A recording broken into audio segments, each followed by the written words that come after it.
예수께서 비유로 그들에게 말씀하시되 한 사람이 포도원을 만들어 산울타리로 두르고 즙자는 틀을 만들고 망대를 지어서 농부들에게 새로 주고 타국에 갔더니 때가 이름에 농부들에게 포도원 소출 얼마를 받으려고 한 종을 보내니 그들이 종을 잡아 심히 때리고 거저 보내었거늘 다시 다른 종을 보내니 그의 머리에 상처를 내고 능욕하였거늘 또 다른 종을 보내니 그들이 그를 죽이고 또 그 외에 많은 종들도 더러는 때리고 더러는 죽인지라. 이제 한 사람이 남았으니 곧 그가 사랑하는 아들이라. 최후로 이를 보내며 내 아들은 존대하리라 하였더니 그 농부들이 서로 말하되 이는 상속자니 자 죽이자. 그러면 그 유산이 우리 것이 되리라 하고 이에 잡아 죽여 포도원 밖에 내던졌느니라. 포도원 주인이 어떻게 하겠느냐? 와서 그 농부들을 진멸하고 포도원을 다른 사람들에게 주리라. 너희가 성경에 건축자들이 버린 돌이 모퉁이의 머릿돌이 되었나니 이것은 주로 말미암아 된 것이요 우리 눈에 놀랍도다 함을 읽어보지도 못하였느냐? 그들이 예수의 이 비유가 자기들을 가리켜 말씀하심인 줄 알고 잡고자 하되 무리를 두려워하여 예수를 두고 가니라. 에브리데이 썬데이, 우리의 매일을 썬데이로 세팅하라. 할렐루야. 오늘도 영상을 보시는 모든 분들에게 주님께서 사랑과 은혜로 함께 해주시기를 바랍니다. 또 특별히 이제 여름 시즌이 끝나가고 이제 가을 시즌이 시작되는데요. 우리 영상을 보시는 모든 분들에게도 정말 하나님의 새로운 은혜의 시즌이 되기를 더불어서 축복합니다. 오늘 본문을 보면 이제 예수님께서 비유를 사용하셔서 메시지를 전한 내용이 기록되어 있는데요. 이 성경학자들의 정리에 따르면 비유의 대상들이 상징하는 바는요. 이제 포도원 주인은 하나님을 상징하고요. 포도원은 이스라엘을, 농부는 이스라엘의 지도자들을, 포도원 주인의 종은 하나님의 선지자들을, 그리고 마지막으로 포도원 주인의 사랑하는 아들은 예수님을 상징한다고 합니다. 그래서 이런 상징을 대입해 본문을 정리해 보면은요. 본문의 비유가 가지는 실제적인 내용은 이제 이렇게 되는 거죠. 하나님께서 이스라엘을 세우십니다. 그리고 이스라엘 지도자들에게 이스라엘을 맡기십니다. 하지만 이스라엘의 지도자들이 하나님의 뜻을 따르지는 않죠. 하나님의 이스라엘을 하나님의 뜻이 아닌 자신의 사익을 위한 수단으로 여긴 겁니다. 그래서 이스라엘은 잘못된 경영으로 인해서 하나님의 뜻과 멀어지게 됩니다. 그래서 하나님께서는 하나님의 뜻을 따르지 않는 이스라엘과 지도자들을 돌이키게 하기 위해서 하나님의 선지자를 몇 번이고 보내십니다. 하지만 그들은 선지자를 거부하고요. 심지어 죽이기까지 합니다. 그래서 마지막으로 하나님의 사랑하는 아들마저 보내시지만 그 아들마저 죽이게 되죠. 그래서 하나님은 이스라엘 지도자들을 심판하고 하나님의 이스라엘을 다른 사람에게 주게 될 것입니다. 라는 내용이 이제 본문의 비유가 가지는 실제적인 의미가 되는 것입니다. 비유의 내용을 보면 본문의 주제는 심판에 대한 내용을 설명하는 것으로 보입니다. 그런데 예수님은 여기서 말씀을 멈추지 않으십니다. 비유를 마치시고는요, 이어서 말씀을 하시는데요. 이어지는 10절과 11절을 보면 이제 버린 돌이 모퉁이의 머릿돌이 되었다라고 말씀을 하십니다. 그리고 이게 하나님의 놀라운 일이라고 말씀을 하시는데요. 여기서 버린 돌은 이스라엘에게 죽임을 당한 예수님을 상징하는데요. 이제 버린 돌이 모퉁이의 머릿돌이 되었다라는 의미는 예수님의 죽음이 죽음으로 끝나지 않고 부활로 이어지고 이 부활이 이스라엘을 넘어서 온 인류의 구원을 이루는 시작점이 되었다라는 의미입니다.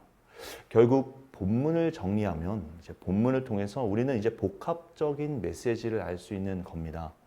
하나는 하나님의 심판에 대해서 알 수 있는 것이고 또 두 번째로는 하나님의 심판의 결과에 대해서 알 수 있는 것이고 하나님의 구원이 어떻게 시작되었고 완성되었는지도 알 수 있는 것이고 또한 하나님께서는 사람들이 만들어낸 악한 상황을 가장 선한 상황으로 바꿔내실 수 있는 분이라는 사실도 알 수 있는 것입니다. 그리고 더해서요. 지금 예수님께서 본문의 내용을 말씀하시고 있는 시점이 언제인지를 생각해 보면은요. 본문 안에 하나님의 놀랍고 위대한 사랑이 있음을 발견할 수 있게 됩니다. 사실 오늘 본문의 비유의 내용 안에는요. 두 가지 시점이 공존하고 있습니다. 지금 우리의 시점, 그러니까 현재의 시점으로 볼 때 본문에서 언급되고 있는 모든 내용은요. 이미 과거에 다 이루어진 일입니다. 하지만 예수님께서 이 비유의 말씀을 하시는 시점에서 볼 때는요. 주님의 비유의 말씀 안에는 이미 이루어진 사건도 있지만 아직 이루어지지 않은 사건도 있다라는 겁니다. 그런데 의아하게도요. 주님은 아직 이루어지지 않은 미래의 사건조차 마치 다 이미 일어난 일인 것처럼 언급하고 있습니다. 여러분, 미래란 불확실한 다양한 가능성이 존재하잖아요. 그럼에도 주님께서는 확정적으로 말씀을 하고 계신 거예요. 먼저 이루어진 사건을 살펴보면은요, 이제 이스라엘이 하나님을 거부하고 하나님께서 그런 이스라엘을 돌이키게 하기 위해서 하나님의 선지자들을 보냈지만 이스라엘이 그 선지자들을 핍박하고 죽였던 사건입니다. 이 사건은 주님이 본문의 말씀을 하실 때 이미 과거에 일어났던 일인 거죠. 그런데요, 포도원 주인의 사랑하는 아들이 포도원을 찾아와서 농부들에게 죽임을 당하는 사건, 즉 예수님께서 이스라엘을 찾아오셨으나 유대 지도자들에 의해서 죽임을 당한 사건은 아직 일어나지 않은 미래의 사건입니다. 그런데 주님께서는 마치 이 모든 일들이 이미 과거에 일어난 일인 것처럼 말씀을 하고 계시다는 겁니다. 왜 그런가요? 당연히 주님께서는 모든 것을 아시기 때문에 이미 일어날 일이 무엇인지를 아시고 그것이 일어날 것을 알고 계셨기 때문에 이렇게 확정적으로 말씀을 하셨을 겁니다. 그런데 여기서 한번 생각해 보시겠어요? 그럼 이 사실이 가지는 의미는 또한 무엇이 되는 건가요? 주님께서는 이스라엘이 자신을 거부하고 대적해서 자신을 죽일 것을 이미 알고 있었음에도 불구하고 이스라엘을 찾아오셨다라는 겁니다. 그리고 그 이유에 대해서 요한복음 3장 16절은 하나님께서 세상을 이처럼 사랑하셨기 때문이라고 이유를 설명합니다. 그럼 이 두 가지 사실을 정리하면 어떻게 되는 건가요? 주님은 이스라엘이 주님을 죽일 것을 알면서도 이스라엘을 사랑하셔서 이스라엘을 찾아오셨다라는 겁니다. 이게 바로 하나님의 사랑의 놀랍고 위대한 점입니다. 사랑의 시점이 위대하고 놀랍다라는 것이죠. 사실 성경의 다른 부분에서도요, 이 주님의 사랑의 시점에 대한 기록들이 기록되어 있는 걸 발견할 수 있는데요. 누가복음 22장 31절에서 34절까지의 내용을 보면은요, 이제 주님께서 자신의 수제자인 베드로가 주님을 부인할 것을 이미 알고 있었다는 기록이 기록되어 있습니다. 그럼에도 불구하고요, 주님은 베드로를 위해 기도하십니다.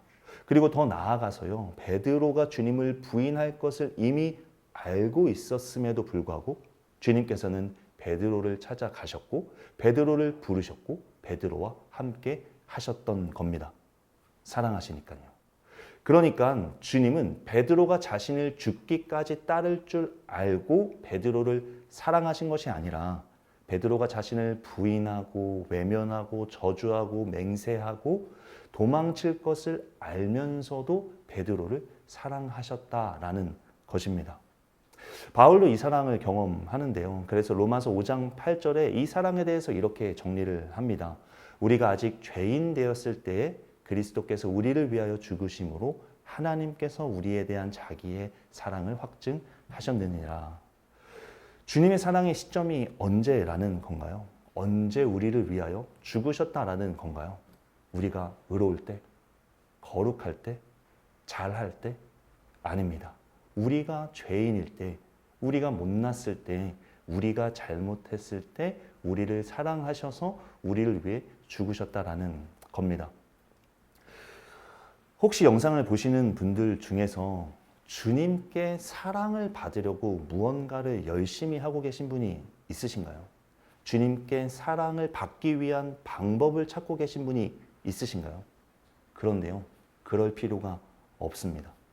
복음의 메시지는 주님이 이미 먼저 우리를 사랑하신다라는 것입니다.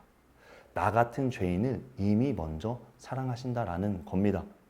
그러니까 기독교 신앙은요, 사랑을 받으려고 무언가를 하는 것이 아닙니다. 그건 종교입니다. 보상과 대가를 위해서 수고하고 노력하는 것이죠. 그런데 기독교 신앙의 방정식은 결코 그런 것이 아닙니다. 기독교 신앙은요, 이미 먼저 나를 향한 사랑에 대한 반응입니다. 나같이 추악하고 더러운 죄인을 주님께서 이미 먼저 사랑하셨기 때문에 그 사랑에 반해서 사랑하게 되는 게 기독교 신앙이다라는 것입니다. 그 사랑의 위대함과 놀라움에 감격하고 감동해서 주님을 사랑하게 되는 것이 기독교 신앙이다라는 것이죠. 그리고 주님을 사랑하게 되었기 때문에 모든 것을 하게 되는 것입니다. 주님을 사랑하기에 마음을 다하게 되고 뜻을 다하게 되고 힘을 다하게 된다라는 것입니다. 사랑을 받기 위해, 사랑을 얻기 위해 마음을 다하고 뜻을 다하고 힘을 다하는 게 아니란 말이죠. 사랑을 받으려고 무언가를 하는 게 아니라 사랑하기에 모든 것을 하게 된다라는 의미입니다. 저는 우리가 이 사실을 결코 잊지 않게 되기를 바랍니다.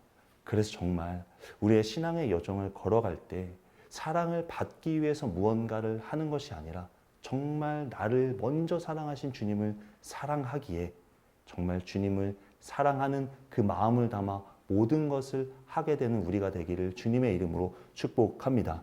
그래서 바라기는 오늘도 이미 먼저 우리를 향해 부어지고 있는 이 놀랍고 위대한 하나님의 사랑이 우리에게 실제가 되어서 주님을 사랑하게 되는 모두가 되시기를 바랍니다. 그래서 사랑을 받으려고 무언가를 하는 게 아니라 사랑하기에 모든 것을 다하는 우리 모두가 되기를 정말 진심으로 바랍니다. 요한일서 4장 19절의 말씀인데요. 우리가 사랑함은 그가 먼저 우리를 사랑하셨습니다. 아멘. 기도하겠습니다. 주님, 나 같은 죄인을 이미 먼저 사랑하신 그 하나님의 놀랍고 위대하신 사랑이 나의 삶의 실제가 되기를 바랍니다. 그래서 주님, 이 사랑에 대한 반응으로 주님을 사랑하게 되기를 바랍니다. 그래서 이 신앙의 여정을 걸어갈 때 사랑받으려고 무언가를 하는 것이 아니라 그 놀라우신 사랑에 대한 반응으로 사랑하기에 모든 것을 하게 되는 우리가 되기를 정말 바랍니다. 주님께서 그렇게 우리를 인도하여 주셔서 정말 나를 사랑하시는 하나님과 사랑의 교제를 이어나가는 우리가 될 수 있도록 주님 우리와 함께하여 주시옵소서. 모든 것을 주님께 부탁드리며 지금도 살아계셔서 사랑과 은혜로 우리와 함께하시는 예수 그리스도의 이름으로 기도드렸습니다. 아멘.